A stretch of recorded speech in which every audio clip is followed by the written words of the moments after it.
بسم اللہ الرحمن الرحیم لولا جاؤ علیہ باربعۃ شہداء،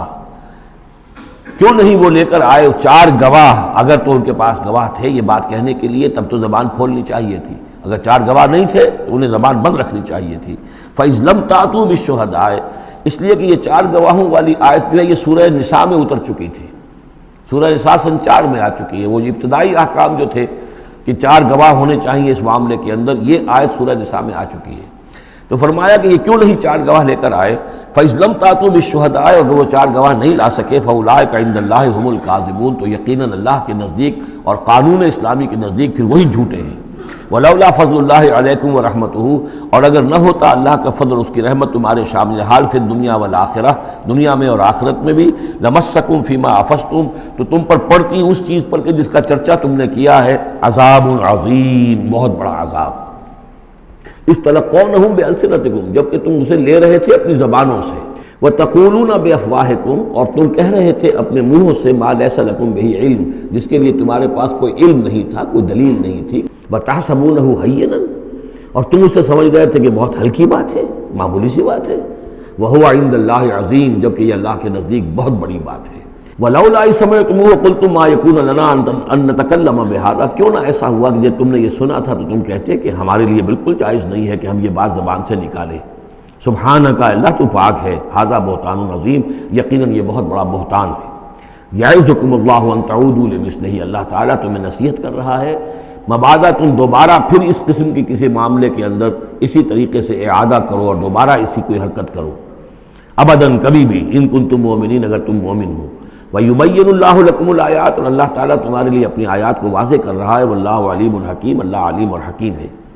إِنَّ الَّذِينَ يُحِبُّونَ أَن تَشِيعَ الْفَاحِشَةُ فِي الَّذِينَ آمَنُوا لَهُمْ عَذَابٌ أَلِيمٌ، بے شک وہ لوگ جو یہ چاہتے ہیں کہ اہل ایمان میں بے حیائی کا چرچا ہو جائے تو ان لوگوں کے لیے بہت دردناک عذاب ہے۔ إِنَّ الَّذِينَ يُحِبُّونَ أَن تَشِيعَ الْفَاحِشَةُ فِي الَّذِينَ آمَنُوا لَهُمْ عَذَابٌ أَلِيمٌ فِي الدُّنْيَا وَالْآخِرَةِ، دنیا میں بھی اور آخرت میں بھی۔ واللہ یعلم وانتم لا تعلمون، اللہ جانتا ہے اور تم نہیں جانتے۔ ولولا فضل اللہ علیکم ورحمتہ، اور اگر اللہ کا فضل نہ ہوتا تم پر اور اس کی رحمت نہ ہوتی تو یہ تو طوفان ایسا اٹھا تھا کہ اس کے بڑے دور تک نتائج نکل سکتے تھے، یہ محذوف ہے۔ وان اللہ رؤوف الرحیم، تو اللہ بہت رؤوف ہے اور رحیم ہے۔ یا ایھا الذین آمنوا لا تتبعوا خطوات الشیطان، اہل ایمان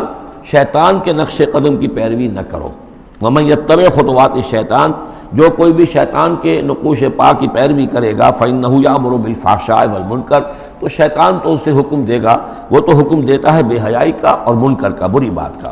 ولولا فضل اللہ علیکم ورحمتہ، اور اگر نہ ہوتا اللہ کا فضل اور اس کی رحمت تمہاری شامل حال، ما زکا منکم من احد ابدا، تم میں سے کوئی ایک انسان بھی کبھی پاک نہ ہو سکتا اللہ، ولکن اللہ یزکی من یشاء، بلکہ یہ تو اللہ تعالیٰ ہی پاک کرتا ہے جس کو چاہتا ہے۔ واللہ سمیع علیم، اللہ سمیع علیم ہے۔ ولا یأتل اولو الفضل منکم، اور نہ قسم کھائیں جو فضل والے ہیں، درجے والے ہیں تم میں سے، جن میں اللہ نے فضیلت دی ہے، نیکی میں بھی، ایمان میں بھی فضیلت دی ہے، دولت میں بھی فضیلت دی ہے، وسعت، اور جنہیں کشادگی دی ہے، مال کی کشادگی دی ہے، ان یؤتوا اولی القربی، کہ وہ کوئی صلہ رحمی کریں اپنے قرابت داروں کے ساتھ، کچھ دیں، مال اور صدقہ و خیرات دیں اپنے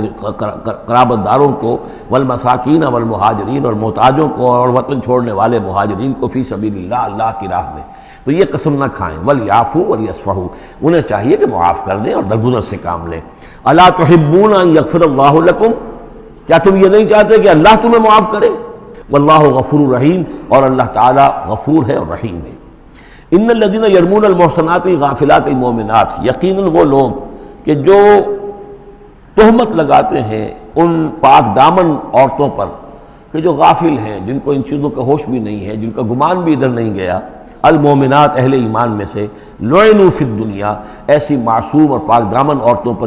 جو تہمت لگانے والے ہیں ان پر پھٹکار ہے دنیا میں بھی اور آخرت میں بھی، ولہم عذاب عظیم، اور ان کے لیے بہت بڑا عذاب ہے۔ یوم تشہد علیہم السنتہم وایدیہم، جس دن کے ان کے خلاف گواہی دیں گے، تشہد علیہم، علی کو نوٹ کر لیجئے، جس دن کے ان کے خلاف گواہی دیں گے، السنتہم، ان کی اپنی زبانیں گواہی دیں گی، وایدیہم، ان کے اپنے ہاتھ گواہی دیں گے، وارجلہم، ان کے پاؤں گواہی دیں گے، بما کانوا یعملون، اب جو کچھ عمل وہ کر رہے تھے۔ یومئذ یوفیہم اللہ دینہم الحق، اس دن اللہ تعالیٰ ان کا پورا پورا بدلہ ان کو دے دے گا۔ یہ دین کے لفظ کو یہاں نوٹ کیجئے، دین بدلے کو کہتے ہیں، دین مالک یوم الدین، جزا و سزا کے دن کا مالک، بدلے کا دن۔ وَيَعْلَمُونَ أَنَّ اللَّهَ هُوَ الْحَقُّ الْمُبِينُ، اور وہ جان لیں گے کہ اللہ تعالیٰ ہی ہے الحق، سچا اور ہر بات کو کھول کر بیان کر دینے والا۔ الخبیثات للخبیثین والخبیثون للخبیثات، ناپاک عورتیں ناپاک مردوں کے لیے ہیں اور ناپاک مرد ناپاک عورتوں کے لیے ہیں، اور طیبات والطیبات للطیبین والطیبون للطیبات، اور ستھرے اور پاک باز جو خواتین ہیں وہ پاک باز مردوں کے لیے ہیں، اور پاک باز جو مرد ہیں وہ پاک دامن خواتین کے لیے ہیں۔ اولئک مبرؤون مما یقولون، یہ لوگ بری ہیں ان چیزوں سے کہ جو لوگ کہتے ہیں۔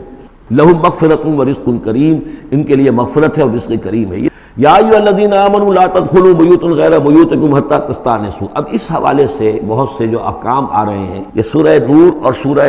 احزاب ان دونوں میں معاشرتی احکامات ہیں۔ معاشرتی احکامات میں خاص طور پر وہ جو ایک آیت آئی ہے سورہ بنی اسرائیل میں، وَلَا تَقْرَبُوا الزِّنَا إِنَّهُ كَانَ فَاحِشَةً وَسَاءَ سَبِيلًا، اس زنا کا سد باب کرنے کے لیے اسلام کے معاشرتی نظام میں بہت دور دور تک اقدامات کیے گئے ہیں۔ قریب مت جاؤ زنا کے، یعنی زنا کو ایریڈیکیٹ کرنا معاشرے میں یہ ایک بہت بڑا آبجیکٹو ہے، اور اس کے لیے دور دور تک اقدامات، مثلا پردہ ہے، ستر ہے، لباس کے احکام دیے گئے ہیں۔ معاشرہ جو ہے ہمارا جو ہے وہ مکسڈ سوسائٹی نہ ہو، مخلوط معاشرہ نہ ہو، مردوں کی ذمہ داریاں علیحدہ ہیں، عورتوں کی علیحدہ ہیں، معاشرہ جو ہے سیگریگیٹڈ ہو، مردوں اور عورتوں کے درمیان اختلاط نہ ہو۔ یہ ساری چیزیں کس کے لیے ہیں؟ یہ اسی لیے ہے کہ یہ در حقیقت اس قدر شدید کشش ہے مرد اور عورت کے اندر، یہ اللہ نے جو دو جنسیں بنائی ہیں، اور اس میں یقیناً جو سیکس کا معاملہ اتنا پورٹنٹ موٹیو ہے کہ اس کو اگر پوری طریقے سے، جیسے گھوڑا بہت منہ زور ہو تو اسے بہت باندھ کر رکھنا پڑے گا اور بڑا اس کو کنٹرول کرنے کے لیے محنت کی ضرورت ہے، اسی طریقے سے اس سیکس کو ڈسپلن کرنا اور صحیح انداز میں اس کو جو ہے ہارنس کرنا، اور اس کے لیے یہ ہے کہ غلط راستوں سے اس کو بچانا، اس کے لیے بڑے دور دور تک احکام دیے گئے، اور یہ پورا معاشرتی نظام اسلام کا اسی بنیاد پہ اب قائم ہے۔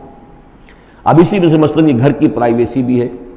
ایک گھر ہے، گھر میں ایک شوہر ہے، اس کی بیوی ہے، اب آپ فوراً چلے گئے سیدھے گھر کے اندر، نہیں۔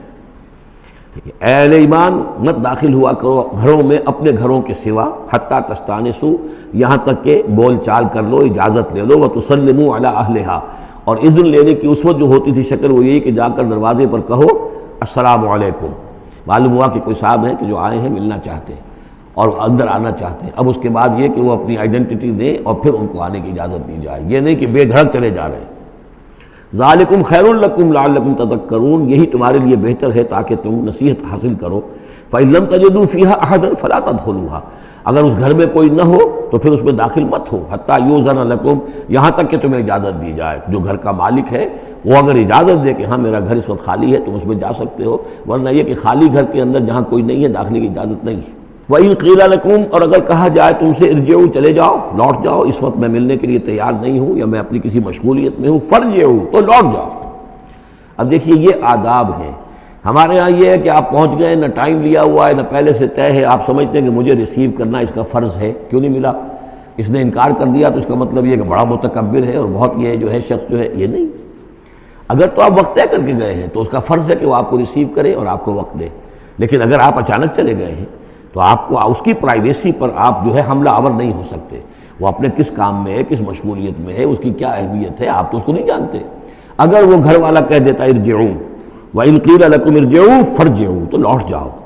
ہوا اذکیٰ لکم، یہی تمہارے لیے زیادہ پاک ہے، پاک بازی کا معاملہ، واللہ بما تعملون علیم، اور جو کچھ تم کر رہے ہو اللہ اس سے واقف ہے۔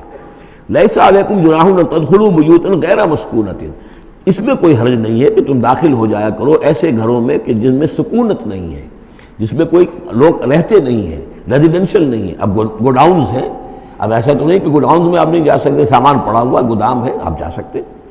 فیہا متاع لکم، اس میں تمہارا سامان ہے، تو یہ وہی گودام والی بات ہو گئی۔ واللہ یعلم ما تبدون وما تکتمون، اور اللہ جانتا ہے جو تم ظاہر کرتے ہو، جو کچھ تم چھپاتے ہو۔ یعنی قانون کی اصل روح کو دیکھنا چاہیے کہ یہ جو روکا جا رہا ہے کہ گھروں میں داخل نہ ہو، تو یہ اصل میں جو پرائیویسی ہے گھر کی اور فیملی کی، اصل میں اس کو ملحوظ خاطر رکھا جا رہا ہے، نہ یہ کہ آپ کہیں کہ صاحب ہم گودام میں بھی داخل نہیں ہو سکتے جب تک کہ پرمیشن جو لکھی ہوئی ہے وہ ہمیں مل نہ جائے۔ قل للمؤمنین یغضوا من ابصارہم، اہل ایمان سے یہ کہیے اے نبی کہ وہ اپنی نگاہوں کو ذرا نیچا رکھا کریں، وَيَحْفَظُوا فُرُوجَهُمْ، اور اپنی شرمگاہوں کی حفاظت کریں، ذَلِكَ أَزْكَىٰ لَهُمْ، یہی ان کے لیے زیادہ پاکیزہ ہے اور زیادہ بہتر ہے۔ ان اللہ خبیر بما یصنعون، یقیناً اللہ تعالیٰ باخبر ہے اس سے کہ جو وہ کر رہے ہیں۔